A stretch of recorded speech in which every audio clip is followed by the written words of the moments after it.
saudara-saudara bekerja mati-matian untuk PSI, saya pun akan bekerja keras, bekerja mati-matian untuk PSI. Inilah pernyataan Presiden ke-7 Republik Indonesia, Joko Widodo, yang menjadi bagian dari Partai Solidaritas Indonesia. Memakai pas sapu, ikat kepala khas Makassar, berwarna hitam, Joko Widodo menghadiri rapat kerja nasional Partai Solidaritas Indonesia di Makassar, Sulawesi Selatan.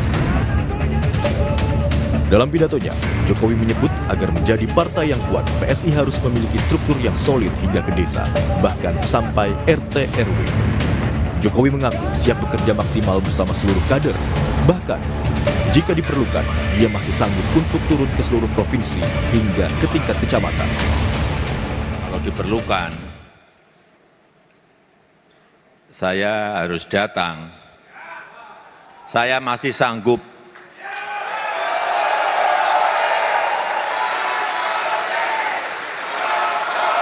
Saya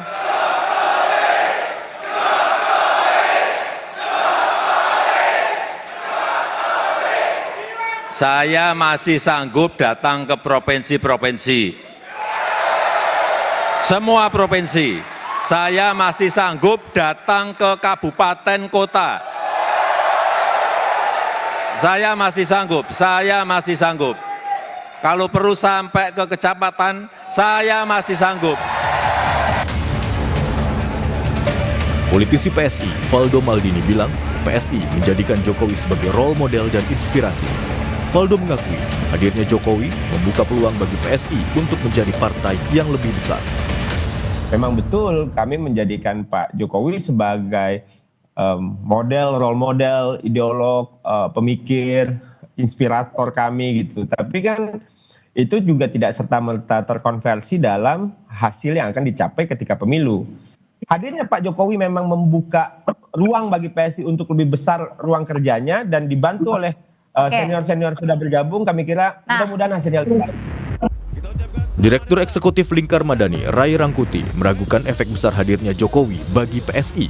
Sebab elektabilitas dan popularitas Jokowi sudah tak sama seperti saat Jokowi sebagai presiden.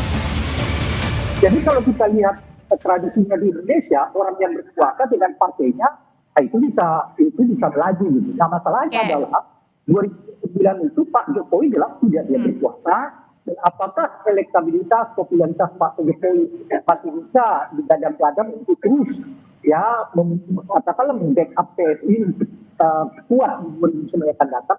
Saya agak ragu. Kenapa ragu gitu? Bahkan ketika Pak Jokowi sedang berkuasa pun PSI-nya nggak sampai 3% gitu loh. Apakah kehadiran Jokowi akan memberikan dampak besar bagi PSI? Partai yang dipimpin oleh putra bungsunya tersebut? Tim Liputan, Kompas TV.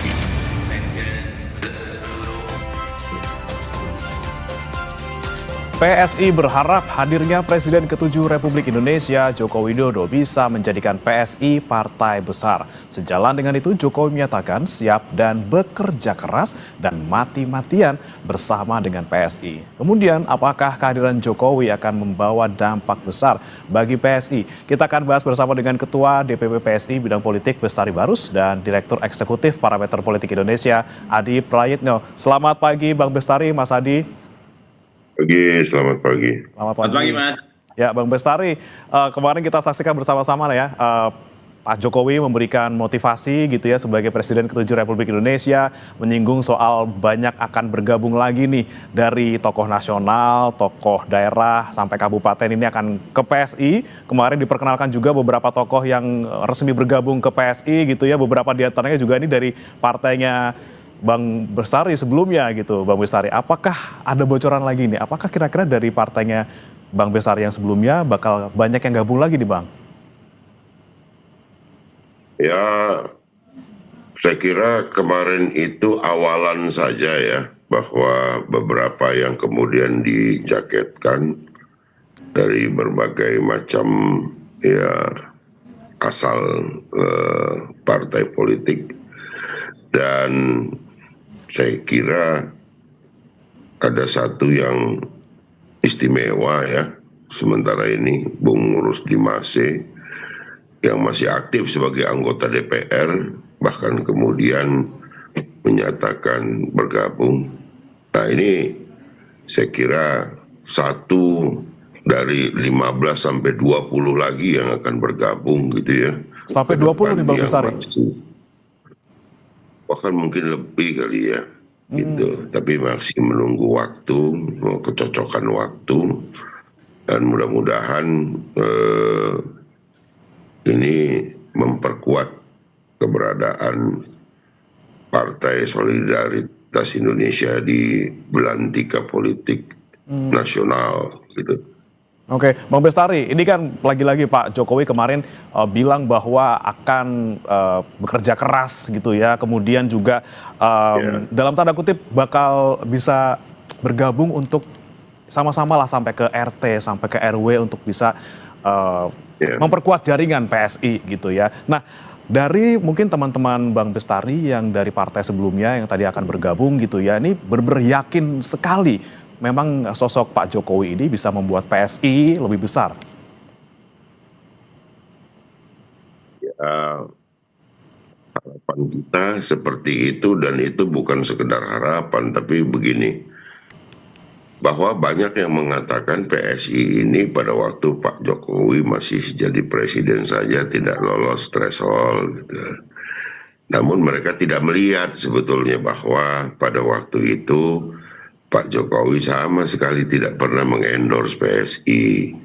Maka halayak itu melihat dan meyakini bahwa Pak Jokowi masih di partai yang lama. Kan begitu. Nah, dengan kemudian ini yang sudah kedua kali Pak Jokowi mengatakan hal yang hampir sama gitu ya, akan bekerja keras, mati-matian begitu ya. Itu untuk PSI itu sudah kedua kali diucapkan, dan yang pertama itu kan di Kongres PSI, yang kedua di Rakernas 1 Makassar ini. Saya masih di Makassar. Nah, ini mengkonfirmasi gitu loh bahwa Pak Jokowi betul-betul serius, dan ini juga menjadi satu masukan ya bagi masyarakat pendukung Pak Jokowi dulu yang masih berpikir pada bahwa Pak Jokowi itu masih ada di partai yang lama. Nanti kita lihat di 2029 efeknya, approval ratingnya masih sangat tinggi Pak Jokowi, dan pernyataan yang disampaikan Pak Jokowi berulang sudah 2 kali ini pasti menjadi masukan yang sangat-sangat mencerahkan bagi seluruh pendukung Pak Jokowi kala beliau menjadi presiden gitu. Nah, itu menjadi salah satu hal yang menggembirakan bagi kami. Beliau mengulang lagi perkataannya, dan ini kami sampaikan ke seluruh pelosok Indonesia. Terima kasih kepada media yang sudah menyampaikan itu, dan kami seluruh kader yang hadir berkomitmen untuk menyebarluaskan apa yang disampaikan Pak Jokowi supaya menjadi permakluman publik ke depan. Saya kira itu. Baik. Nah, ini saya mau ke Mas Adi. Mas Adi, Anda melihat kemarin motivasi yang diberikan oleh Pak Jokowi ini sepertinya lebih dari sekedar motivasi gitu ya, bukan sekedar endorsement juga gitu. Ini seakan-akan ini Pak Jokowi dari tadinya mungkin di kemudian agak belakang, sekarang udah makin ke depan gitu ya. Buktinya sekarang efeknya sudah luar biasa, walaupun belum distruktur, tapi banyak sekali yang kemudian dalam tanda kutip nih hijrah ke PSI dari partai sebelumnya. Melihatnya seperti apa, Mas Adi? Ya, saya kira bicara tentang Jokowi dan PSI hari ini itu melampaui urusan legal formal menjadi anggota partai ataupun tidak, karena publik secara signifikan belakangan ini sudah melihat Jokowi itu ya PSI, PSI itu adalah Jokowi, dua sisi yang memang tidak bisa dipisahkan satu sama yang lain. Nah, kalau kita mendengarkan pidato politik Jokowi kemarin, bagi saya itu adalah semacam bentuk komitmen dan keseriusan Jokowi untuk serius turun gunung dan mati-matian untuk membesarkan PSI di masa-masa yang akan datang, terutama untuk yang pertama kalinya lolos ke parlemen. Karena kalau kita mau jujur sebenarnya Mas ya, bicara PSI hari ini, kenapa relatif sering dipergunjingkan oleh publik? Karena ada 2 variabel penting. Ya tentu adalah sosok Pak Jokowi yang sudah terang-terangan dan belak-belakan ingin memenangkan PSI. Yang kedua, kita juga tahu eksodus ataupun hijrah politik dari Partai Nasdem ke PSI itu kan juga menjadi variabel penting. Dimulai dari Ahmad Ali, kemudian ada Bestari Barus, kemudian ada Rusdi Masih dan seterusnya. Itu kan adalah dua instrumen yang kemudian bisa dibaca oleh publik bahwa kebaruan yang dimiliki oleh PSI hari ini menatap pertarungan politik di 2029 itu relatif jauh diperhitungkan dibandingkan dengan yang sebelumnya. Mungkin PSI masa lampau ketika tidak lolos ke parlemen itu kan dibaca oleh publik ini hanya sebatas partai anak muda, lebih banyak main di medsos, wacana yang kemudian hanya menimbulkan kegaduhan di ruang publik. Tapi ketika Jokowi bergabung, kemudian ada Bestari Barus, kemudian Ahmad Ali dan Rusdi Masih, ini kan menjelaskan bahwa berpartai itu bukan hanya membangun narasi dan besar di media sosial, tapi membangun networking dan jejaring-jejaring yang kemudian bisa dikapitalisasi sebagai sumber daya ekonomi politik kepentingan bagaimana membesarkan partai ini. Itulah yang saya sebutkan. Per hari ini tentu dengan kemarin rakernasnya PSI di Makassar tentu saja. Ini kan sebenarnya adalah untuk mensublim bagaimana PSI itu meyakinkan langkah politik mereka menghadapi pertarungan-pertarungan politik, khususnya untuk yang pertama kalinya lolos ke parlemen. Jadi inilah yang kemudian dianasir-anasir penting. Memang batannya adalah soal apakah Pak Jokowi akan sesakti dahulu kala. Karena konon Pak Jokowi itu adalah sosok yang setiap pertarungan politik tidak pernah kalah. Di Solo 2 kali jadi wali kota, Jakarta kemudian menang, kemudian setelah itu menjadi presiden 2 periode. Kan banyak publik yang bertanya-tanya apakah kesaktian ini akan kembali bisa ditularkan setelah Jokowi all out berkomitmen dan berjanji untuk memenangkan PSI setelah Pak Jokowi tak lagi menjadi presiden. Kan itu pertanyaan pentingnya. Ada satu keyakinan, tentu salah satu keyakinan ini diyakini oleh kawan-kawan PSI dan Bang Bestari Barus, ya Jokowi masih sakti mandraguna sekalipun tidak lagi bersama dengan PDIP dan tidak lagi menjadi bagian dari pemerintahan sebagai presiden. Tapi di seberang yang lain ada yang mengatakan bahwa mungkin Pak Jokowi akan tidak sesakti dulu karena jejaring dan kekuasaan politiknya tidak seperti yang dimiliki waktu jadi presiden dan tidak sekuat waktu bersama dengan PDIP. Bagi saya tidak mau terjebak pada dua perdebatan ini. Yang di ujung sebenarnya adalah ini tentu adalah uji kekuatan politik Pak Jokowi sebenarnya. Tentu dengan mesin politiknya di PSI, bagaimana partai ini untuk pertama kalinya lolos ke parlemen. Kerja-kerja politik, networking, meyakinkan masyarakat, itu tentu adalah kunci bagaimana memenangkan hati masyarakat saat pemilu. Karena kalau kita mau jujur sebenarnya, bicara tentang pileg khususnya ya, ini tentu adalah soal bagaimana kekuatan mesin politik, bagaimana struktur yang sebenarnya sudah terbangun sejak konsisten ya, mungkin dari pusat, provinsi, kabupaten, dan kota. Ini yang saya kira memang sepertinya sedang dihitung betul untuk PSI. Makanya kemarin Jokowi itu ketika memberikan, bukan sambutan bagi saya Mas, itu arahan politik coba ya. Arahan, bukan motivasi lagi ya. Kalau dibilang motivator lebih dari itu. Istilahnya arahan politik itu kelasnya sudah tingkat dewa itu. Arahan politiknya adalah karena PSI punya mimpi besar, ingin jadi partai besar, maka strukturnya harus besar. Dari pusat, RT dan RW katanya harus dipastikan itu kuat. Jadi bagi saya ini adalah semacam pertaruhan politik bagi Pak Jokowi dan tentu pengurus-pengurus PSI bahwa di 2029 ya, ini adalah pertarungan bagaimana untuk pertama kalinya lolos ke parlemen. Oke, baik. Bicara soal struktur gitu ya, Pak Jokowi bilang bahwa harus sampai ke RT, RW, bukan cuma sampai desa, kelurahan. Bang Bestari, Pak Jokowi kalau bicara struktur belum masuk struktur. Apakah nanti bakal masuk ke struktur untuk bisa nanti istilahnya belusukan lagi seperti zaman dulu mau jadi presiden ataupun jadi presiden, atau tetap di luar tapi dengan peran yang sebegitu besarnya, Bang Bestari? Kita masih punya waktu yang cukup ya untuk menyelesaikan seluruh administrasi dan struktur kita sampai kepada verifikasi faktual nanti di Agustus 2027. Tentu kita tidak terburu-buru untuk meletakkan Pak Jokowi pada posisi yang in body nanti dengan kita bersama-sama.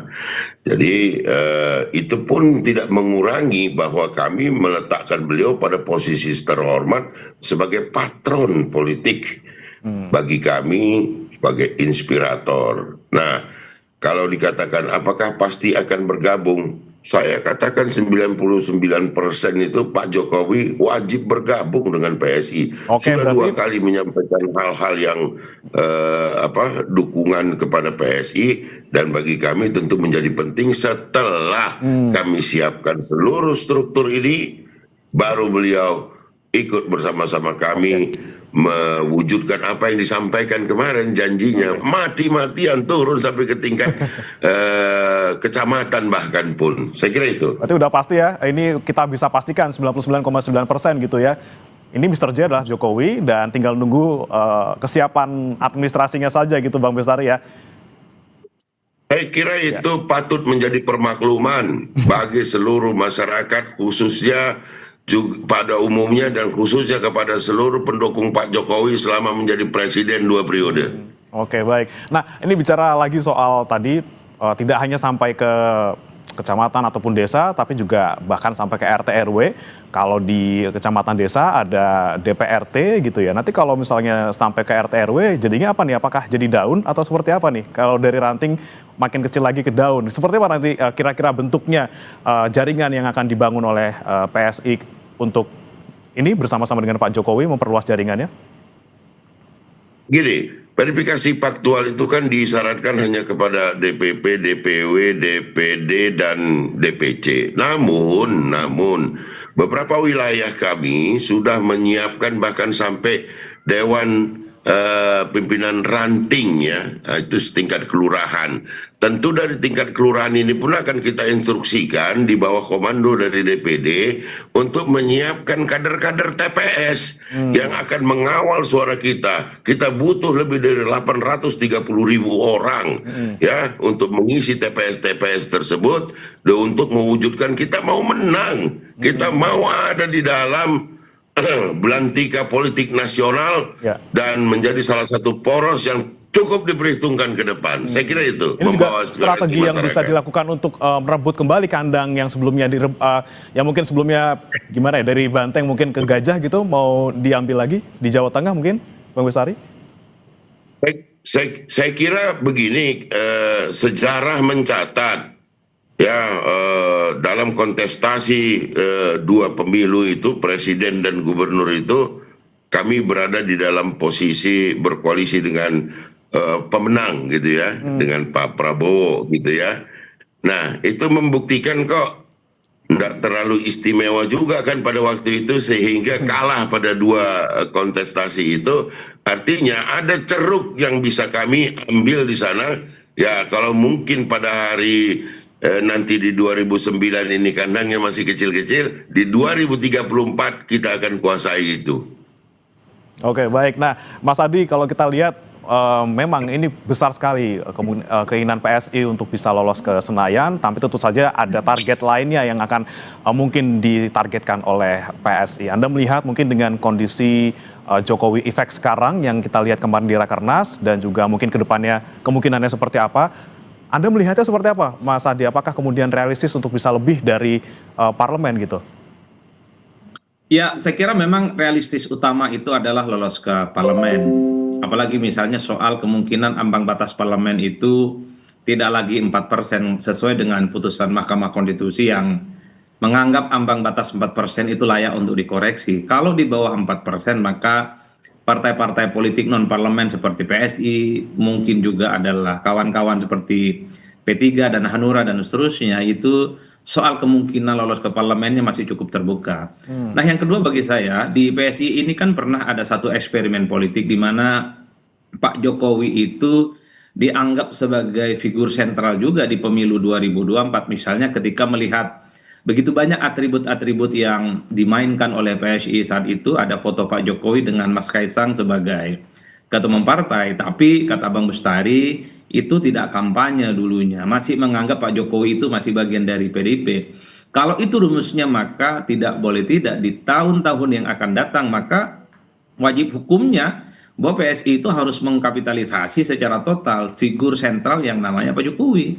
Bagi saya Jokowi ini bukan hanya soal inspirator, bukan hanya soal figur utama dan ideolog PSI ya, tapi bagi saya Jokowi itu adalah imam besarnya PSI. apapun judulnya PSI di masa-masa yang akan datang ya sangat tergantung dengan Pak Jokowi. Karenanya tentu tidak ada lagi cerita PSI itu tidak membranding mereka itu sebagai Jokowi, kantor-kantornya gitu ya, dari pusat hingga daerah, mulai dari bendera, kemudian atribut-atribut partai ya memang harus menyertakan Pak Jokowi gitu ya, fotonya, wajahnya. Ini tentu untuk mengkapitalisasi sekaligus memperkenalkan kepada publik bahwa per hari ini ada novelty, ada kebaruan yang dimiliki oleh PSI, yaitu PSI miliknya Jokowi dan Jokowi adalah PSI.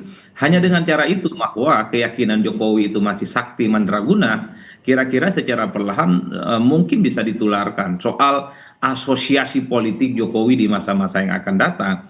Karena di 2024 Jokowi kelihatan memang agak sedikit menahan diri dan tidak mau vulgar terbuka misalnya mengkampanyekan untuk memenangkan PSI. Tapi karena sudah kadung Jokowi adalah PSI, sudah 2 kali memberikan arahan politik, siap total full power, turun gunung, mati-matian, serius dan militan memenangkan PSI, maka setelah Rakernas ini tentu saja tak ada cerita lagi bagi PSI.